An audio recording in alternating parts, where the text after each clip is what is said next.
بسم اللہ الرحمن الرحیم۔ السلام علیکم۔ کالم شاہ محلق فاروقی کے آج اس سلسلے میں کالم پیش خدمت ہے ہمارا مستقبل اور آئندہ نسل کا حال محفوظ۔ یہ کالم 21 اگست 1997 کو شائع ہوا تھا۔ روزنامہ امت 8 اگست کی ایک خبر کے مطابق سندھ کے صوبائی وزیر بلدیات ڈاکٹر فاروق ستار صاحب نے پاکستان کی گولڈن جوبلی کے حوالے سے شہر کی تعمیر و ترقی اور صحت و صفائی کے لیے جنگی بنیادوں پر جامع پروگرام مرتب کرنے کے لیے بلدیہ عظمیٰ اور شہر کی 5 ضلعی میونسپل کارپوریشنوں اور واٹر بورڈ کے افسروں پر مشتمل بلائے گئے ایک اجلاس سے خطاب کرتے ہوئے کہا کہ اگر 50 سال بعد بھی ہم شہری مسائل کے حل کرنے کے لیے دیانتداری اور خلوص کے ساتھ کمر بستہ نہ ہوئے تو آنے والی نسلیں ہمیں معاف نہیں کریں گی۔ آنے والی نسلوں کے لیے سینئر صوبائی وزیر کی فکر اور دلچسپی لائق تحسین ہے، لیکن یہ واضح نہیں ہوا کہ موجودہ نسل یا اس سے پہلے کی 1 یا 1.5 نسلوں کا کیا بنا یا کیا بنے گا۔ حالانکہ کمر بستہ ہونے کی حد تک یہ بیچاری نسل یا نسلیں تو وقفے سے 3 جون 1947 سے ہی اٹھ باندھ کمر کیا ڈرتا ہے پھر دیکھ خدا کیا کرتا ہے کی کیفیت میں مبتلا رہی ہیں۔ ایک ممکنہ صورتحال یہ سمجھ آتی ہے کہ شاید موجودہ نسل نے سینئر وزیر سمیت ہم سب کو پہلے ہی معاف کر دیا ہو، یا دوسری ممکنہ صورت یہ سمجھ آتی ہے کہ موجودہ نسل کی اپنی کوتاہیوں اور غفلتوں کی بنا پر انہیں قابل معافی نہ سمجھا گیا ہو اور انہیں نظر انداز یا حساب کتاب کی زبان میں قلم زد رائٹ آف کر دیے جانے کا فیصلہ کر لیا گیا ہو۔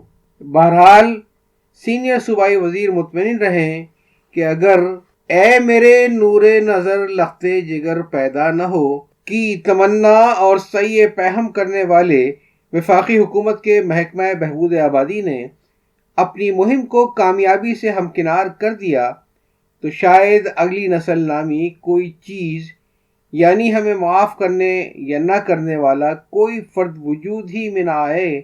لہذا قدر ترمیم کے ساتھ مجھے فکر جہاں کیوں ہو جہاں میرا ہے یا اس کا۔ اور اگر یہ محکمہ اپنی کوشش میں پوری طرح کامیاب نہ بھی ہو سکا اور آبادی کا کوئی ایسا طبقہ جسے اگلی نسل کہیے زمین کے اس حصے پر جہاں موجودہ نسل کا قیام ہے کبھی نظر آ ہی گیا تو اس کا استحصال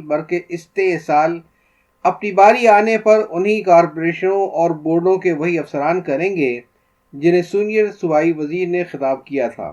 یہ افسران اس روایتی بادشاہ سے کم تو نہیں جسے گنبد افراسیاب پر نوبت بجانے والے ایک چغد دانا نے اپنی منطق اور اپنی زبان میں خراج تحسین پیش کیا، جس کا قصہ کچھ اس طرح سے بیان کیا جاتا ہے۔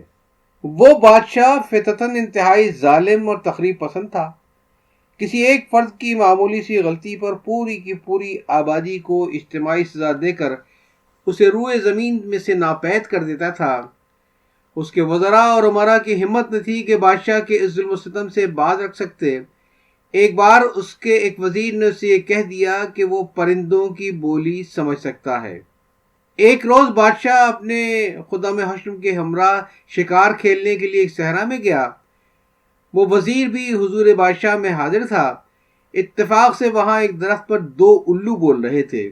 بادشاہ کو وزیر کی بات یاد آ گئی۔ اس نے وزیر سے پوچھا کہ یہ الو کیا بول رہے ہیں۔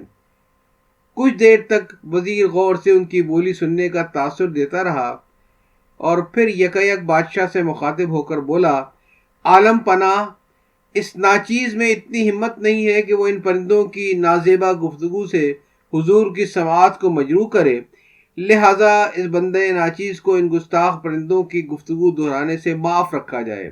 یہ سن کر بادشاہ کی دلچسپی اضافہ ہوا۔ اس نے پرندوں کی گفتگو سنائے جانے پر اصرار کیا۔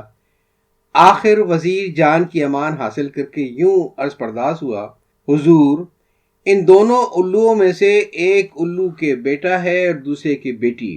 بیٹے والا الو چاہتا ہے کہ اس کے بیٹے کی شادی دوسرے الو کی بیٹی سے ہو جائے۔ بیٹی والی الو نے شرط لگائی ہے کہ اگر تم 50 اجاڑ گاؤں میری بیٹی کو تحفے میں دو تو میں اس کی شادی تمہارے بیٹے سے کر دوں گا۔ اس کے جواب میں حضور بیٹے والے الو نے جو کچھ کہا اسے دہرانے سے مجھے معاف رکھا جائے۔ بادشاہ نے باصرار تمام حکم دیا کہ بیٹے والے الو کی بات بھی دہرائی جائے۔ ساتھ ہی اس نے وزیر سے کہا کہ اگر کوئی قابل اعتراض بات بھی ہے تو بھی دہرا دو، تمہیں معافی دی جاتی ہے۔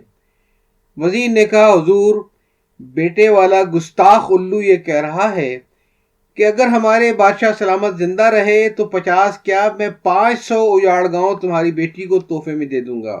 بہرحال مجتہد اہلیان کراچی کو کہ جناب سینئر صوبائی وزیر بلدیات سندھ نے آنے والی نسلوں کو ذکر کرنے کے ساتھ ساتھ موجودہ نسل کو بالکل ہی فراموش نہیں کیا، بلکہ سچی بات تو یہ ہے کہ اگر ہماری آنے والی نسلوں کا معاملہ ٹھیک ٹھاک ہو گیا تو گویا ہمارا بھی حال نہ صحیح مستقبل تو محفوظ ہو ہی گیا، اور ہم میں سے کوئی یہ نہیں کہہ سکے گا کہ پہلے اس نے مس کہا پھر تک کہا پھر بل کہا، اس طرح ظالم نے مستقبل کے ٹکڑے ٹکڑے کر دیے۔ تو فرمایا سینئر صوبائی وزیر بلدیات سندھ نے کہ شہروں کو صاف ستھرا رکھنے کا کام کراچی سے شروع کرنا ہے اور اسے آئیڈیل بنا کر یہ پروگرام صوبے کے دوسرے شہروں اور قصبوں تک پھیلایا جائے گا۔ ہم سینئر صوبائی وزیر بلدیات سندھ کی خوش فکری کی بھرپور کامیابی کے لیے دعا گو ہیں، اور یہ دعا بھی کرتے ہیں کہ یہ کہیں ویسا ہی معاملہ نہ ہو جائے جیسا قیام پاکستان سے پہلے پنجاب کے ایک دیہات کے چودھری نے لاہور کو اپنا آئیڈیل بنانے کے لیے کہا تھا۔ دیہات کے اس چودھری نے لاہور کی بے انتہا تعریف سن رکھی تھی، حتیٰ کہ اسے پنجابیوں بلکہ لاہوریوں کا وہ مشہور فقرہ بھی معلوم تھا کہ جس نے لاہور نہیں دیکھا گویا وہ پیدا ہی نہیں ہوا۔ چودھری کی بڑی خواہش تھی کہ وہ کسی طرح ایک بار لاہور دیکھ لے اور ممکن ہو تو اسے آئیڈیل بنا کر اپنے دیہات میں بھی اصلاحی کام کر ڈالے۔ اس کا مقدر یاور ہوا اور ایک بار اسے کسی تقریب میں شرکت کے لیے چند دنوں کے واسطے لاہور جانے کا موقع ملا۔ اس نے آنکھیں پھاڑ پھاڑ کر لاہور کی تمام مشہور جگہیں اور شہر کا بیشتر حصہ دیکھ ڈالا۔ اسے یہ بھی دیکھا کہ جس کام کے لیے اس کے دیہات میں ہر روز لوگ اپنی آبادی سے پار کھیتوں وغیرہ میں کسی پوشیدہ جگہ پر جاتے تھے، اس کام کے لیے اندرون شہر کے لاہوری اپنے مکانوں کی چھتیں استعمال کرتے تھے، جس کی صفائی فطرت خود گرمی اور ہوا کی تیزی کے ذریعے کر دیا کرتی تھی۔ چودھری جب گاؤں واپس آیا تو رات کو چوپال میں گاؤں کے لوگ اکٹھے ہوئے اور انہوں نے چودھری سے لاہور کا حال سنانے کی فرمائش کی۔ چودھری لاہور کی مدح میں پوری طرح سے رطب اللسان ہوا۔ اس کی باتیں سن کر گاؤں کے لوگ بہت متاثر اور مرعوب ہوئے۔